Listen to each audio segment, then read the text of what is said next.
Welcome back to the Five Quadrants of Portland on X-Ray FM. I'm your host, Jenn Chavez. Dang, I love that song. Hope you guys liked it too. We're going to move along in our focus on area school districts this hour by visiting a campaign by some of the OPAL Environmental Justice's youth organizers with the Youth Environmental Justice Alliance, or YEJA. They are currently in the middle of a campaign to Multnomah County and Multnomah County officials to help fund increased transit equity in East Portland. So let's hear from them. A crowd of young people descended upon the Multnomah County building on Southeast Hawthorne this week with signs, bullhorns, and a mission for transit equity. Many of the high school-aged students were there with the Youth Environmental Justice Alliance, or YEJA, an organizing project of OPAL Environmental Justice Oregon, which develops low-income youth and youth of color leaders through political education, campaign organizing, and skill building. Youth organizer Jennifer Fung joined me ahead of the rally YEJA had put together to tell me a bit about the youth-led campaign they were there to promote. We have been advocating to get county funding to expand YouthPass to East Portland, which is a pass that gives high school students free access to TriMet services all school year round. We believe that it's not just the school's responsibility to ensure that students have access to transportation to get to school.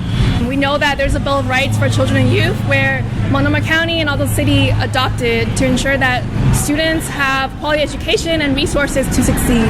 And we feel that YouthPass is an important lifeline to students. Many students in East Portland are those who are also very vulnerable to displacement, to poverty. They're oftentimes immigrants and refugees. So we think that investing in YouthPass is investing in equity in East Portland. While Portland Public School District students do get free youth passes from TriMet, this resource does not yet extend to students in much of East Portland. East Portland districts do have a yellow bus service. Portland Public Schools gave up their yellow buses to fund youth passes with state money. But in East Portland, even the yellow bus service has limitations.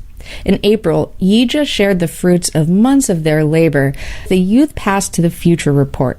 Organizers surveyed over 2,500 youth attending David Douglas and Park Rose school districts, both in East Portland, a historically underserved part of the city. We did a survey collection earlier, and we found that 41% of the students at David Douglas and Park Rose have missed school due to not having transportation.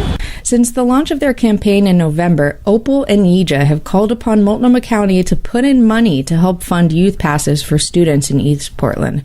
It has yet to happen, hence the rally on the steps of the Multnomah County building, the periodic hum of passing buses making for an appropriate soundtrack.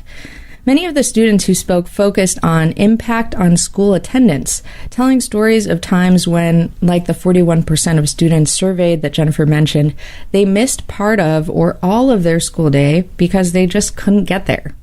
I remember this one time where I was a sophomore, and it was during December, and I was at my bus stop, and I was checking for my ID, which had the sticker on it, and I realized that I didn't have it. So I ended up walking to school, which was super far away, and I ended up being late to my first period and missed on, very valuable material, and I had to come back, I had to stay back to, learn that material again.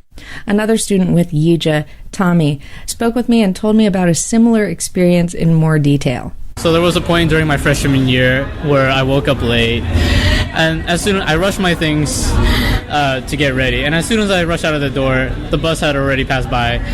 I was thinking about asking my parents for a ride, but I forgot that they both work and only one of them drives. And if I called one of them, there would have been consequences. My dad probably would have either stayed up late at work, even though my other parent needs a ride home. And since it was raining as well, I wasn't going to force myself to walk in that weather. And even if I did, I was going to get sick.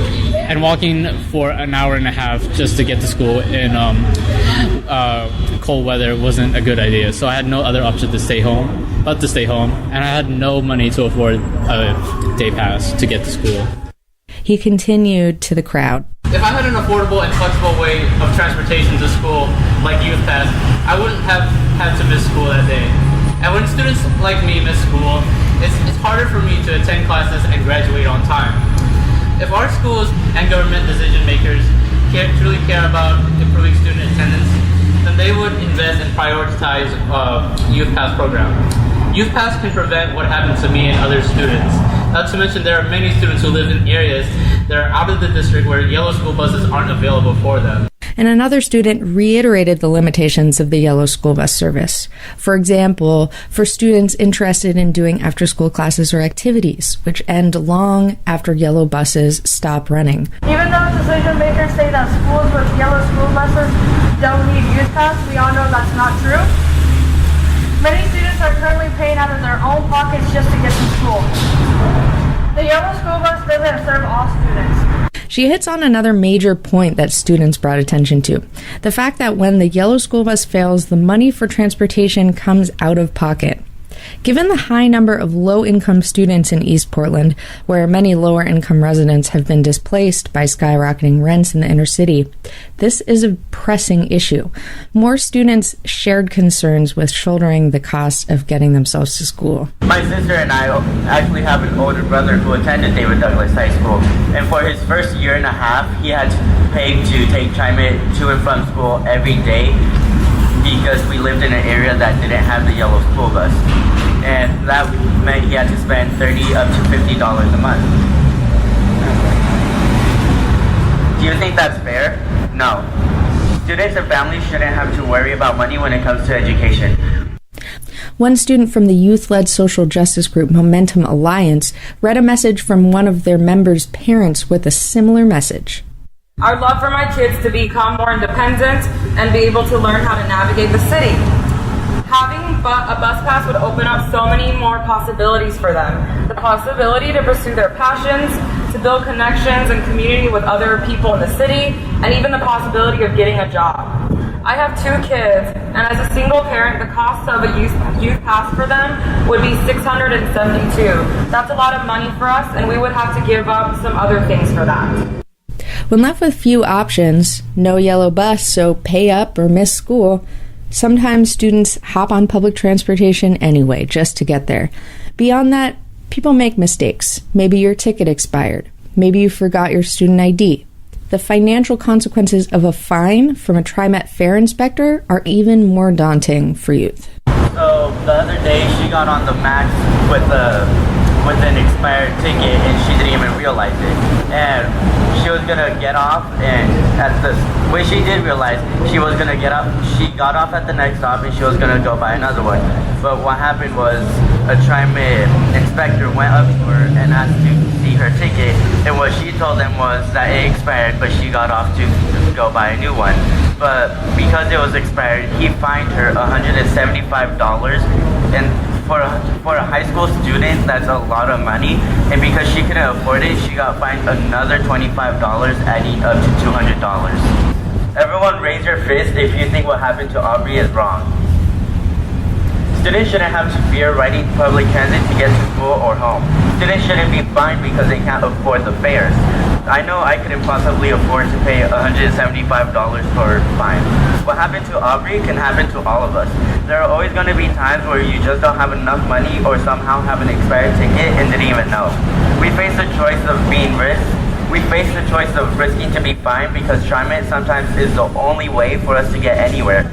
Providing youth passes to youth would drastically decrease the amount of negative and confrontational interactions that our youth have with TriMet fare inspectors, and our youth shouldn't have to experience racial profiling or being targeted for not having their tickets or their student ID to prove that they have a youth pass. No one should be punished for not being able to afford public transportation. While students shared concerns, they also spoke positively of the impact of public transit on their lives.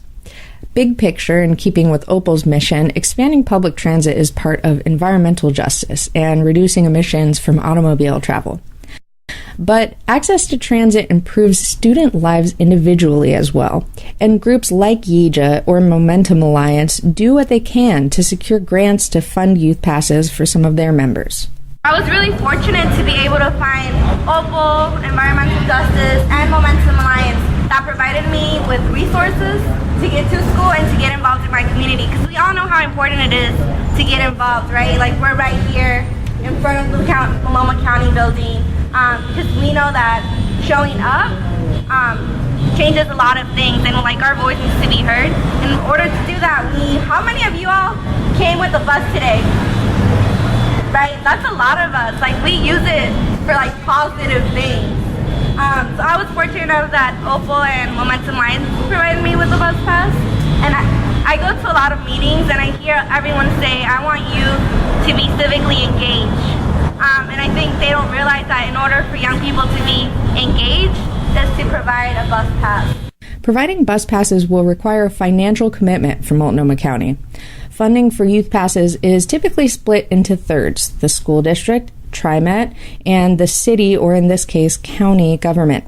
As I mentioned earlier, Portland Public School District chose to forego its yellow bus services and divert state funding for it into providing youth passes instead.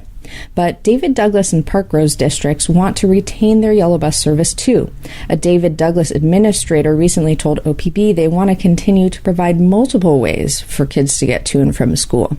The cost of providing bus passes to David Douglas and Park Rose High School's 4,000 students comes out to around $600,000.